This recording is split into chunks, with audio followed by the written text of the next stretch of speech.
Do našej ponuky tento týždeň pribudol nový produkt od spoločnosti Fibaro, ktorý na prvý pohľad vyzerá ako odpaľovač kozmickej rakety. Je to Fibaro tlačítko alebo Fibaro button, na ktorý sa dnes spolu pozrieme.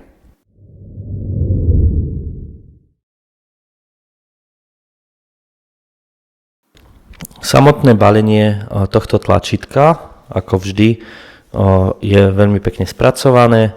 Máme tu rôzne informácie o tom, čo toto tlačítko dokáže, takisto aké funkcie podporuje a tak ďalej. Samotné tlačítko má kompaktné rozmery a môže byť umiestnené buď na stôl, alebo na stenu, alebo na miesto, kde nemáme možnosť iné tlačítko nejakým spôsobom umiestniť. Vďaka šikovnej nálepke, ktorá je v balení, môžeme dokonca toto tlačítko tak tiež niekam nalepiť a mať ho doslova po ruke tam, kde ho potrebujeme. Pre pridanie tlačítka do systému Fibaro jednoducho tlačítko otvoríme.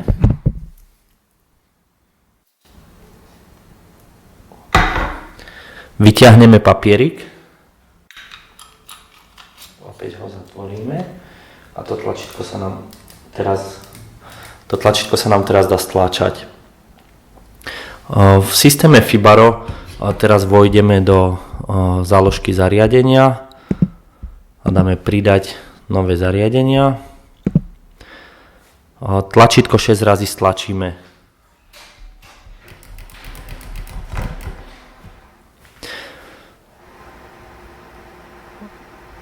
Počas pridávania, pokiaľ nám pridávanie nepokračuje, treba ešte tlačítko 4 razy stlačiť, čo je vlastne prebudenie tohto zariadenia. Dobre, pridanie prebehlo v poriadku.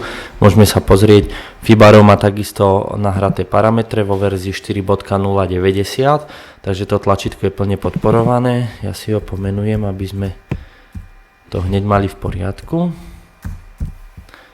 Priradíme si ho do miestnosti a tu si môžeme vlastne vybrať, v akom režime funguje toto tlačítko.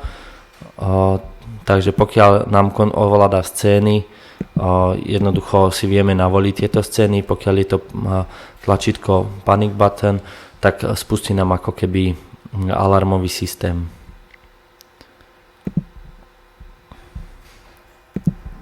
Alebo spustí alarm. My si ukážeme, ako toto tlačítko funguje v režime scén. Takže máme tu samozrejme možnosti, ako si pridať, že čo sa nám stane, ak stlačíme tlačítko a podržíme, ako stlačíme raz, 2 razy, 3 razy, 4, 5 krát. Toto funguje pomocou magických scén, takže viem si jednoducho vybrať, že ak to tlačítko stlačím raz, tak sa nám zapne zásuvka Fibaro.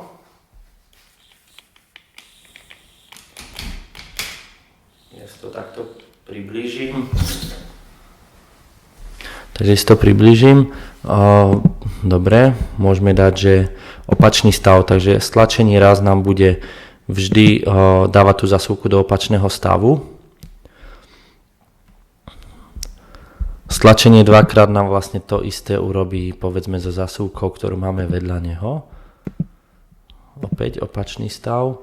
Samozrejme tých možností je mnoho, takže toto je iba ukážka nastavenia takého základného.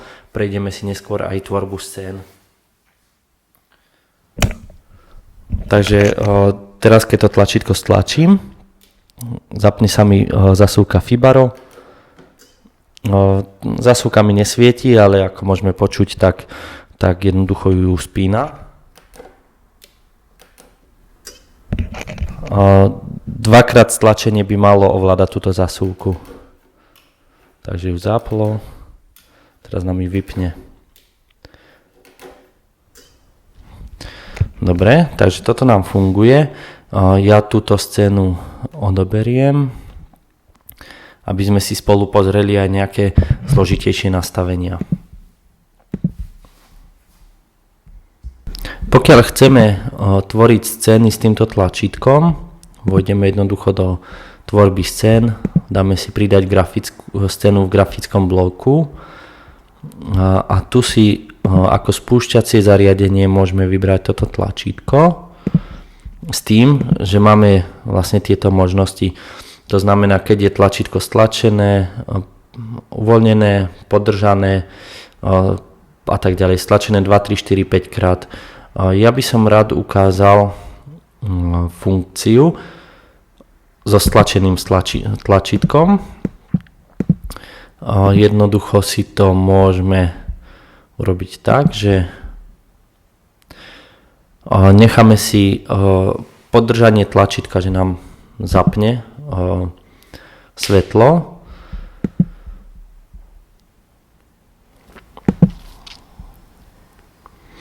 Keď sa na to teraz pozriem, tak keď toto tlačítko podržím, tak mi zaplo svetlo v spálni. Túto scénu si však môžeme aj rozšíriť, alebo teda zlepšiť, a to takým spôsobom, že si ju prepneme do Lua kódu. Dáme si ju zapnúť v Lua. Teraz v podstate toto zapnutie vyhodím a dám si tu spálňa Start Level Increase. To znamená, keď stlačím to tlačítko, teda ho držím, tak sa začne svetlo rozsviecovať. Alebo teda jeho intenzita začne rásť. Urobím si ešte jednu scénu. Môžem si tuto skopírovať pre rýchlejšie.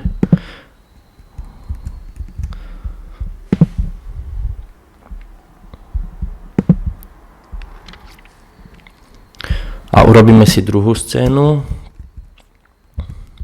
v ktorej si urobíme to, že toto tlačítko, keď uvoľníme, to znamená, keď je tlačítko uvoľnené, tak vtedy nám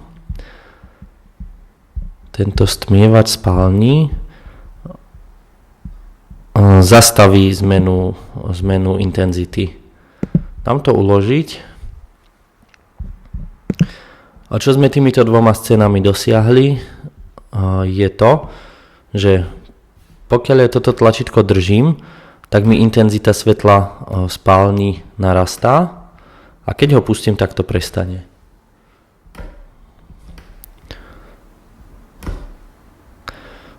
Ukážeme si to aj naživo.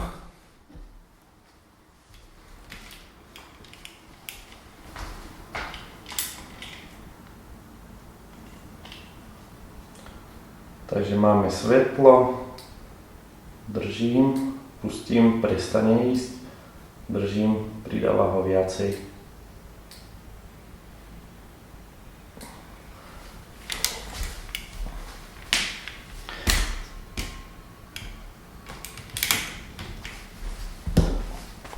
Samozrejme, toto je iba jedna z možností.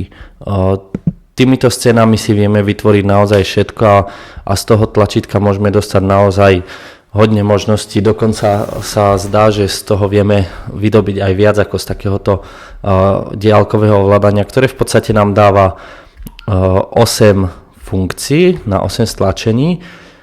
Avšak trošku výhoda tohto tlačítka je, že si ho skutočne vieme nalepiť kdekoľvek. To znamená, môžeme si ho prilepiť na posteľ a mať ho ako také tlačítko rýchleho spustenia, ktoré nám napríklad môže zmeniť režim domu na režim noc alebo režim deň. To znamená, že keď si ľaháme do postele, stlačíme tlačítko a toto tlačítko nám jednoducho vypne celý dom. To isté platí aj, ak si to tlačítko umiestnime napríklad ku dverám, a pri odchode ho stlačíme a jednoducho zamkneme si alarm v celom dome. Ako náhle prichádzame, povedzme, že si nastavíme, že keď 4 razy je to tlačítko stlačené, tak sa vypne alarm. Podľa môjho názoru má toto tlačítko veľký potenciál. Je dostupné v rôznych farbách, takže každý by si mal vedieť vybrať tú svoju farbu. Dajte mi vedieť do komentu, Aké využitie tohto tlačítka si viete predstaviť a akým spôsobom by vám toto tlačítko dokázalo pomôcť. Ďakujem pekne za pozornosť.